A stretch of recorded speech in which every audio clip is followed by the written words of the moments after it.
Google की कड़ी search policy से डिजिटल न्यूज पब्लिशर्स को भारी नुकसान।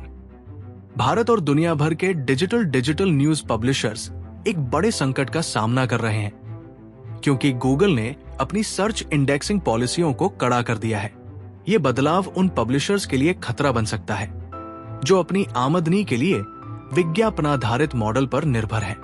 गूगल ने मार्च 2024 में अपनी कोर अपडेट्स और नई स्पैम पॉलिसी जारी की थी, जिसमें उन वेब पेजों की इंडेक्सिंग पर प्रतिबंध लगा दिया गया है जो स्पॉन्सर्ड कंटेंट, प्रोडक्ट रिव्यू और एसईओ रैंकिंग के लिए कूपन का इस्तेमाल करते हैं। इस पॉलिसी के बाद फोर्ब्स, वॉल स्ट्रीट जर्नल और CNN जैसे दुनिया के शीर्ष डिजिटल न्यूज पब्लिशर्स की सर्च विजिबिलिटी, खोज में दिखने की क्षमता हाल के महीनों में काफी गिर गई है। कई भारतीय न्यूज पब्लिशर्स के ट्रैफिक में भी बीते 6 महीनों में 25 से 30% की गिरावट देखी गई है। सर्च विजिबिलिटी एनालिटिक्स फर्म सिस्ट्रिक्स के अनुसार इस गिरे हुए ट्रैफिक का वैश्विक स्तर पर कुल मूल्य कम से कम $7.5 मिलियन, करीब 62 करोड़ रुपए आका गया है। इन न्यूज पब्लिशर्स पर आरोप है कि वे थर्ड पार्टी वेंडर्स के साथ मिलकर राजस्व उत्पन्न कर रहे थे। ये वेंडर्स इन पब्लिशर्स के लिए उनके डोमेन पर उनके ब्रांड नाम का उपयोग करते हुए संबद्ध व्यवसाय संचालित करते थे। इसमें भुगतान किए गए कंटेंट, उत्पाद समीक्षाएं, कूपन आदि शामिल थे। प्रमुख अंग्रेजी और हिंदी अखबारों के डिजिटल हेड्स ने हमारी सहयोगी वेबसाइट एक्सचेंज फॉर मीडियाज को बताया, डिस्काउंट कूपन और प्रायोजित लेख पिछले कुछ वर्षों में हमारे ट्रैफिक और राजस्व का एक प्रमुख स्रोत रहे हैं। प्रायोजित कंटेंट हमारी कुल डिजिटल आय में 30% से अधिक का योगदान देता था और कूपनों का योगदान 5 से 7% था। इस तरह के कंटेंट को इंडेक्स करने पर प्रतिबंध लगने का मतलब है कि हम अपनी 1/3 आय खोने के खतरे में।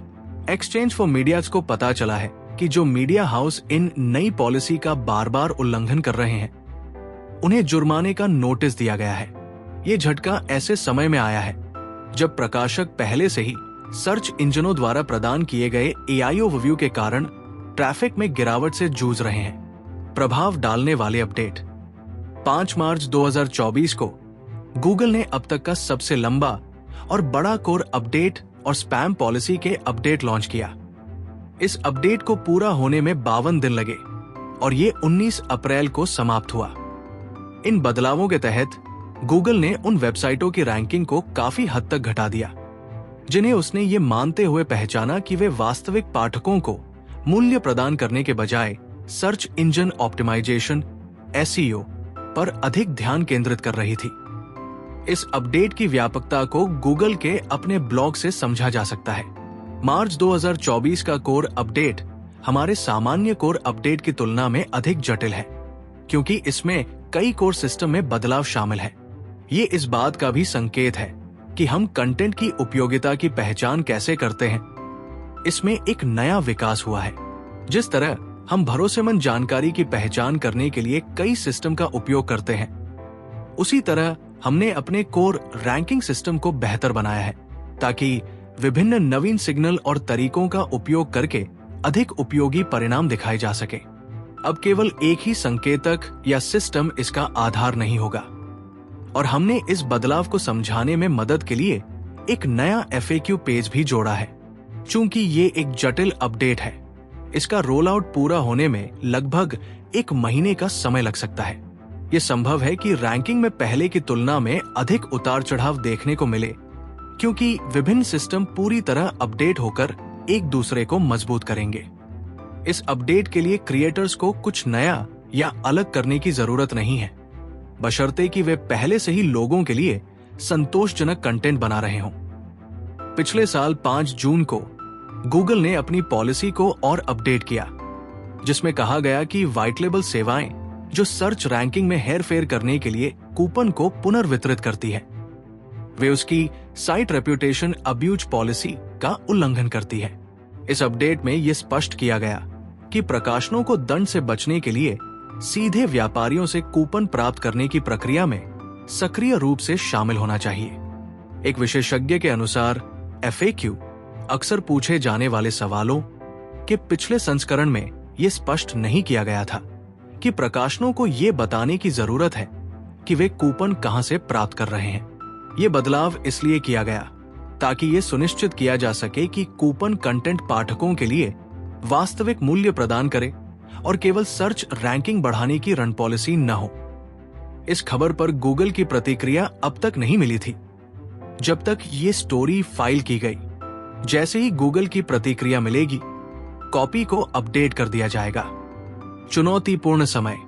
पब्लिशर्स की डिजिटल राजस्व से जुड़ी समस्या कई स्तरों पर फैली हुई है, जिनमें हर एक की अपनी जटिलताएं हैं। उदाहरण के लिए एआई का प्रभाव बहुत बड़ा है, जैसा कि पिछले सप्ताह जारी की गई वोक रिपोर्ट में बताया गया है। रिपोर्ट में सियर इंटरैक्टिव के विश्लेषण का हवाला देते हुए कहा गया, एआई ओवरव्यूज एआईओज से पहले पब्लिशर्स को गूगल सर्च में ऑर्गेनिक प्लेसमेंट से लगभग 4% क्लिक थ्रू रेट CTR की उम्मीद होती थी। हालांकि अब गूगल सर्च में नो क्लिक ट्रेंड बढ़ रहा है, जिसमें 58.5% अमेरिकी सर्च या तो बिना किसी और एक्शन के रह जाती है या फिर केवल दूसरी सर्च में बदल जाती है। सिर्फ एक छोटी संख्या लगभग 36% सर्च ही ओपन वेब तक पहुंचती है। संचालित सर्च और गूगल की नई पॉलिसीज का संयुक्त प्रभाव 2024 के दौरान ऑर्गेनिक विजिबिलिटी को कम करने और एड इंप्रेशंस को घटाने का कारण माना जा रहा है। इसके अलावा CPM कॉस्ट पर मिल रेट्स भी सालों से नहीं बढ़े हैं, बल्कि घटे हैं। 1995 में जब ऑनलाइन विज्ञापन इंडस्ट्री अपनी प्रारंभिक अवस्था में थी, तब अमेरिका में वेब बैनर विज्ञापनों के लिए CPM दरें औसतन $75, लगभग 3,000 रुपए उस समय थी। एक्सपर्ट्स के अनुसार साल 2000 में भारत में CPM कॉस्ट पर मिल दरें 250 रुपए से लेकर 1,000 रुपए या उससे अधिक तक होती थी, जो वेबसाइट की लोकप्रियता पर निर्भर करती थी। लेकिन वर्तमान में भारत में ऑनलाइन बैनर विज्ञापनों के लिए औसत CPM दरें 50 रुपए से 150 रुपए के बीच रह गई है, जो विज्ञापन के प्रारूप, प्लेटफॉर्म और लक्ष्यीकरण जैसी विभिन्न चीजों से प्रभावित होती है। एक वरिष्ठ अधिकारी ने बताया, CPM दरों में गिरावट का मुख्य कारण ऑनलाइन विज्ञापन स्थानों की भारी वृद्धि है। नए वेब पोर्टल्स और डिजिटल प्लेटफॉर्म्स के आने से विज्ञापन स्थानों की आपूर्ति बढ़ गई, जिससे पब्लिशर्स के बीच प्रतिस्पर्धा बढ़ी और विज्ञापनदाताओं के लिए दरें सस्ती हो गई। स्थिति को और खराब करने वाली बात यह है कि वर्षों से क्लिक थ्रू रेट्स CTR भी घटी है, बजाय बढ़ने के। ऑनलाइन विज्ञापन के शुरुआती दिनों में CTR बहुत अधिक था, कभी कभी 40% तक पहुंच जाता था। इसकी वजह यह थी कि इंटरनेट विज्ञापन नई चीज थी और विज्ञापन की अधिकता नहीं थी। लेकिन आज द्वप डिजिटल वीडियो एडवर्टाइजिंग प्लेटफॉर्म भी 0.3% CTR को स्वीकार्य मानता है। यह दिखाता है कि समय के साथ विज्ञापन की प्रभावशीलता कैसे घट गई है, जिसका मुख्य कारण विज्ञापन की अधिकता, उपभोक्ता व्यवहार में बदलाव और एड फटीग है, इंडस्ट्री विशेषज्ञों का कहना है। एक अन्य विशेषज्ञ ने बताया, ट्रैफिक में ये गिरावट प्रोग्रामेटिक विज्ञापन को भी प्रभावित कर सकती है, क्योंकि ये पूरी तरह से ट्रैफिक वॉल्यूम पर निर्भर करता है। जब विज्ञापन इंप्रेशंस कम होंगे तो विज्ञापन से होने वाली कमाई भी कम हो जाएगी, जो उन पब्लिशर्स के लिए बड़ी चिंता की बात है जो पहले से ही सीमित मार्जिन के साथ काम कर रहे हैं। बढ़ती प्रतिस्पर्धा और चुनौतियों को देखते हुए ये स्पष्ट है कि प्रकाशक अब केवल विज्ञापन से वित्तीय स्थिरता हासिल नहीं कर सकते। कई मीडिया संस्थान नई कमाई रणनीतियों की तलाश कर रहे हैं, जिनमें पेवॉल और premium memberships, event hosting, branded content और नेटिव एडवर्टाइजिंग शामिल है। एक प्रकाशक ने कहा, डेटा लाइसेंसिंग भी एक नया राजस्व स्रोत बन रहा है। कुछ प्रकाशक अपने उपभोक्ता इनसाइट्स, कंज्यूमर इनसाइट्स को एनोनिमाइज्ड डेटा सेट्स के रूप में विज्ञापनदाताओं और मार्केटर्स को बेचकर कमाई कर रहे हैं। आगे की राह। दलबैग एडवाइजर्स की एक रिपोर्ट के अनुसार भारत में डिजिटल न्यूज कंज्यूमर्स की संख्या 2026 तक 70 करोड़ तक पहुंचने की उम्मीद है, जो विभिन्न प्रारूपों में फैली होगी। भारतीय नागरिकों द्वारा न्यूज कंटेंट देखने में बिताया गया औसत समय 2020 में 44 मिनट प्रतिदिन से बढ़कर 2026 में 49 मिनट होने का अनुमान है, जिसमें डिजिटल न्यूज देखने में बिताया जाने वाला समय मुख्य रूप से इस वृद्धि को बढ़ावा देगा। डिजिटल प्लेटफॉर्म ने हिंदी और क्षेत्रीय भाषाओं में ऑनलाइन न्यूजों की पहुंच को भी आसान बना दिया है और रिपोर्ट के अनुसार इसका उपभोग अंग्रेजी न्यूजों की तुलना में 6 से 8 गुना तेजी से बढ़ने की संभावना है, चाहे वो दर्शकों की संख्या हो या न्यूज देखने में बिताया गया समय।